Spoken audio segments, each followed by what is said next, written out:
Reuben H. Fleet Science Center. This is Mission Control Houston. Please call station for a voice check. Station, this is Reuben H. Fleet Science Center. How do you hear me? We have you loud and clear. All right, excellent. Good morning for us. I'm not sure what time it is up there, but glad to have you join us today. Let's jump right into it. We got some great questions from the kids here, and I want to make sure we get to them and not listen to me babble. So let's start right off with a question here we have for Cameron. How long do you get to stay on the space station, and how long could you stay? We get to stay for 5.5 months. And how long could you stay? For me, 5.5 months. However, I think there's other people who are going to stay longer. And it all depends, I think, more on your psychological aspect of this. Physically, I think you can stay here for a while. But after a while, you just want to come home. All right, our next question here is from Eddie Watson. What type of academic preparation do you need to become an astronaut? And do you have a master's degree? Okay. Get as close as you can to the microphone, students. Is there any way you could repeat the question a little closer to the microphone? What type of academic preparation do you need to become an astronaut? Do you have a master's degree? Yes. I think it was what's the education to become an astronaut? I'd say yes, you need a master's. In many cases, like Steve Swanson has a PhD, I have a master's degree, so you at least need that. And then what field do you study? I would say pick a field of study that you really enjoy. I think that's kind of the key, is if you really enjoy and are passionate about what you're studying, then that's kind of what NASA wants. That's what they look for. Please get as close to the microphone as you can when you ask your questions, students. All right, next up we have a question for Steve from Ciara. Is it always dark outside? No, it is not always dark outside. We go around the Earth every 90 minutes, and that gives us 16 sunrises and 16 sunsets every day. So it's wonderful for us. We get to have a beautiful time up here looking out the window. It's gorgeous. All right, thank you. Next up we have Ashley. How far away from Earth and how much further away? Could you repeat the question, please, Steve? How far away from the Earth are you, and how close are you to the moon?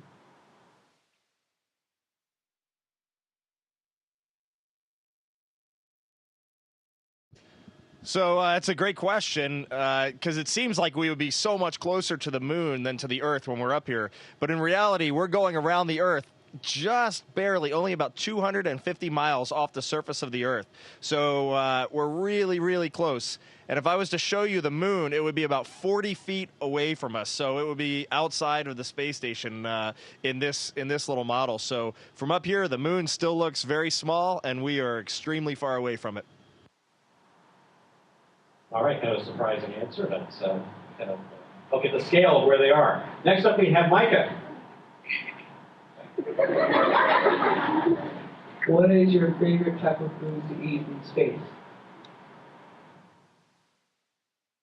My favorite type of food? Well, that's a good question. I think it changes a little bit as the time goes on when you're up here, but right now I'm going with the seafood gumbo.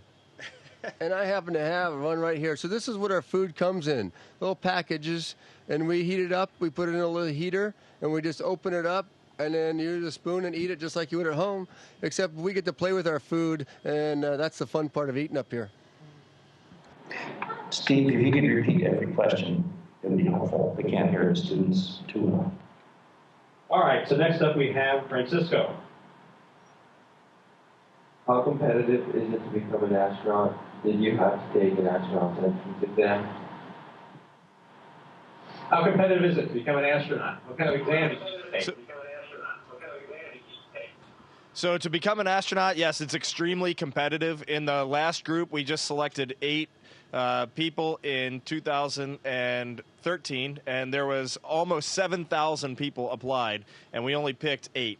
And So what sort of exams do you have to go through? It's a pretty rigorous 2-week interview process, and I would say the thing that you're most nervous for is the medical tests and also the interview with a panel of about 10 astronauts, and that always gets the nerves and the blood pressure going. All right, next up we have Maya. Is the food good? Do you get hot coffee? How's the food?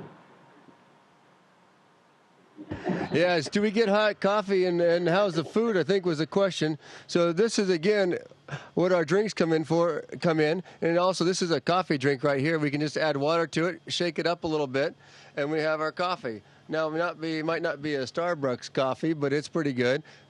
And Steve doesn't drink coffee, so I'm going to steal this from him right now and put it in my pocket. No, and the food is good too. It's not like eating at home, but it's still good. All right, next up the question is from Jorge. Is there gravity in space? If so, why don't you feel it? That's a great question, and one that I didn't really understand for quite a while. And Steve will demonstrate here that we don't really feel the effect of gravity. But yes, right now, the Earth is pulling us almost as hard as it's pulling you. But the difference is we're just falling around the Earth. So if you imagine taking a baseball and throwing it so unbelievably hard that it would just always be going around the Earth, and then that baseball would be in orbit with us. And that's really the only thing that the rocket did when it launched us, is it just threw us so fast that we're always falling around Earth but never hitting it. So it looks like we have no gravity, and we don't feel gravity, but we're still getting pulled by Earth just like you are. All right, thank you. Next up we have Anthony. What has been your most breathtaking moment while in space? My most breathtaking moment while in space. That's a tough one. There's lots of them up here. But for me, I think it was on my first mission, doing my first spacewalk. And it was dark when I went out the hatch. And so it was kind of all normal, it felt like. I was just training. That's exactly like in the big pool we use for training. And then I climbed up to the top of the station, which is the way it was built. Then we had a top about 50 feet above the station. And that's when the sun came out. And I got to see the Earth below, the station below me. And it was so beautiful and scary at the same time. All right, thank you. And this one up is from Ruth. Do you have to speak other languages on the International Space Station to understand each other?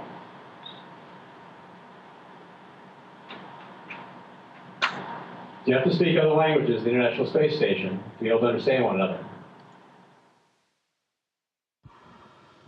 Well, primarily we speak English. However, we do have 1 German crewmate and 3 Russian crewmates. And so when we all gather around the dinner table, sometimes the language will just switch from English to Russian and back to English. And occasionally there's a little bit of German thrown in, but primarily English and Russian. You guys following the World Cup up there? We have definitely been following the World Cup. We actually get a satellite feed, and we've been watching all of the games, and it's quite a blast. Tomorrow's the big one, though, for this crew. All right, next up we have Alexander. How does time work on the space station? How does time work? That's another good question. Yes, so we go off of GMT time, which is Greenwich Mean Time, or the same time that London is on. And besides that, though, we have a normal day. Even though we have the 16 sunrises and sunsets every day, we still go off the normal day. We wake up about 6:30. We start work about 7:30, and we work till about 7 o'clock at night. And then we take a little break and watch a TV or whatever you want to do in the evening, read a book, and then we go to bed about 10 o'clock and wake up and do it again the next day. So that's a normal standard day, but we just live off of the London time. All right, here's a question from Elias. How did it feel to launch into space? How did it feel to launch into space? Actually, that's a great question. And really, there weren't a lot of nerves. It actually felt great. the rocket, we ride up on a Russian Soyuz rocket, and the ride's actually really smooth. But I do remember about 10 seconds after liftoff, I'm a pilot by my profession, and about 10 seconds after liftoff, the wind noise over the outside of the rocket was so intense, I couldn't believe it, and it dawned on me that we were already greater than the speed of sound. And 8 minutes after liftoff, we were already going about 17,000 miles an hour. So when you piece that all together in your brain, it's completely overwhelming, the amount of energy and speed that you build so quickly in about 8.5 minutes on a rocket launch. All right, next up we have Crystal. How do you train your body to go to space? Do you need to eat certain foods or do special exercises?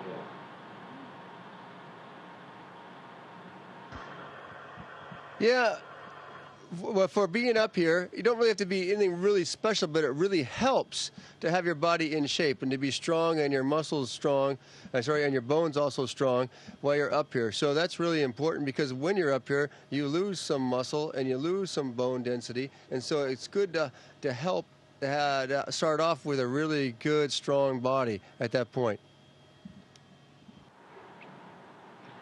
All right, now we have a question from Elizabeth.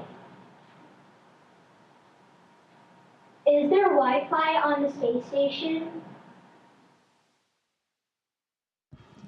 We absolutely have Wi-Fi on the space station, but what our Wi-Fi is not connected to is the internet. So all of our computers talk to each other, but really the only internet connectivity we have up here is email. So we can email our family and our friends back on Earth, but we really have a lot of trouble getting on the internet, which is quite a change when you're so used to having your smartphone down on the ground. It takes a little while to get used to it, but we're getting along just fine. Have a lot of catch up on your Facebook page when you get back, right? All right, so next up we have Kathy. Have you ever been outside the space station? You ever been outside the space station? Yes, I have. I've been on 5 spacewalks, so that was 5 times going outside the space station, and that is a great experience to do.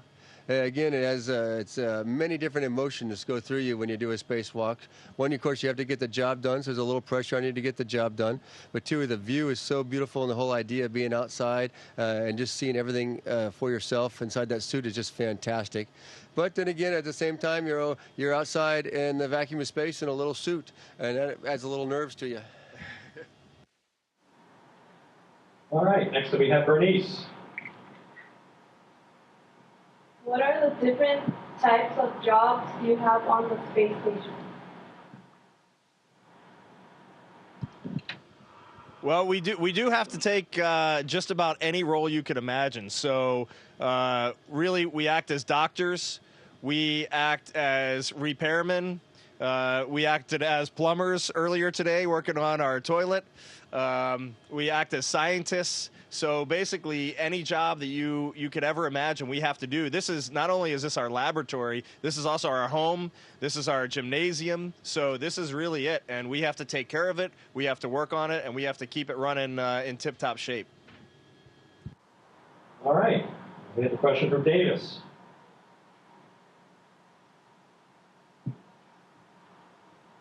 How does being weightless affect the body? How does being weightless affect the body? How does being weightless affect the body? Well, yes, how does it affect the body? Well, the first thing, being weightless is really fun. So we'll definitely do almost anything to get up here. But it does affect the body. One, of course, as you notice, we don't walk around, so our muscles, especially in our legs, become weaker. The bones become weaker and smaller. And also, it affects your immune system. It isn't as strong either, so we could get sick more easily up here.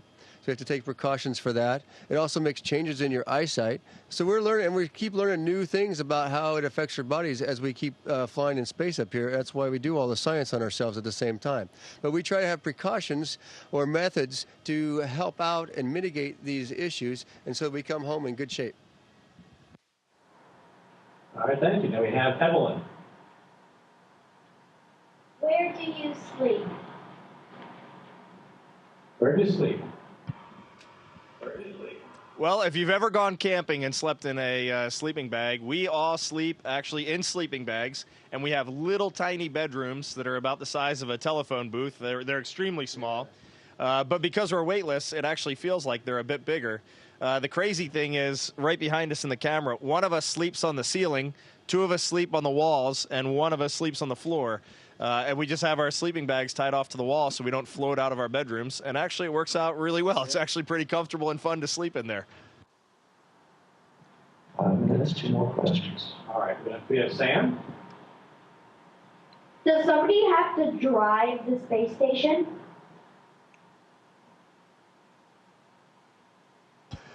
Yeah, Mission Control is in charge of driving the space station. So they kind of set it up. And today we actually had our reboost, which is kind of like driving. Once in a while, we have to put the station a little bit higher because there's just a tiny bit of drag out here, and it lowers our orbit just a little bit every day. And so every few months, we go ahead and raise it back up. And we did that today. And that was all done from Mission Control. So they're the ones in charge of driving the space station.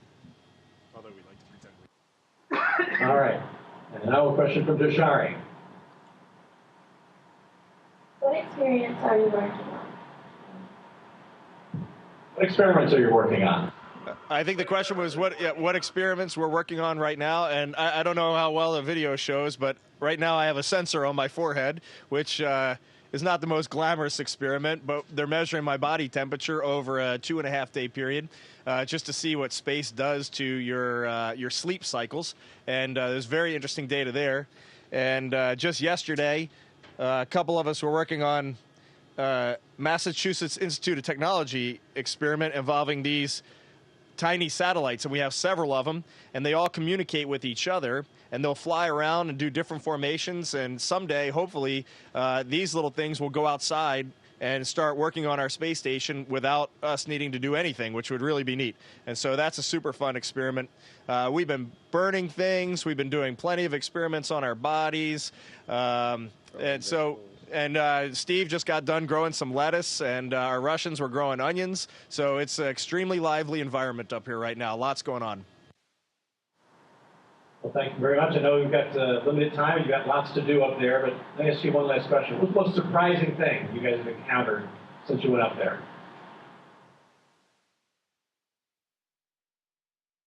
That's a good question. The most surprising thing since we've encountered since we've been up here. Do you have a good question? So really, this may seem like an odd answer. I've been up here for about a month. Steve's been up here for about 3.5 months.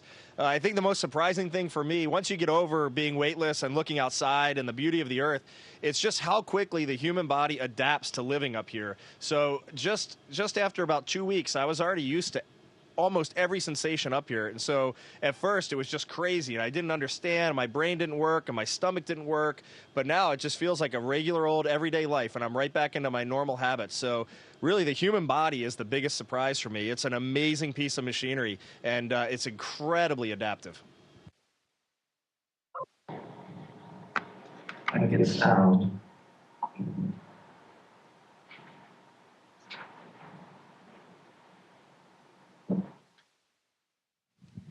Station, this is Houston ACR.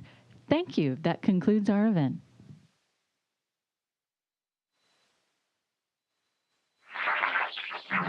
Thank you, Reuben H. Fleet Science Center and students. Station, we are now resuming operational audio communications.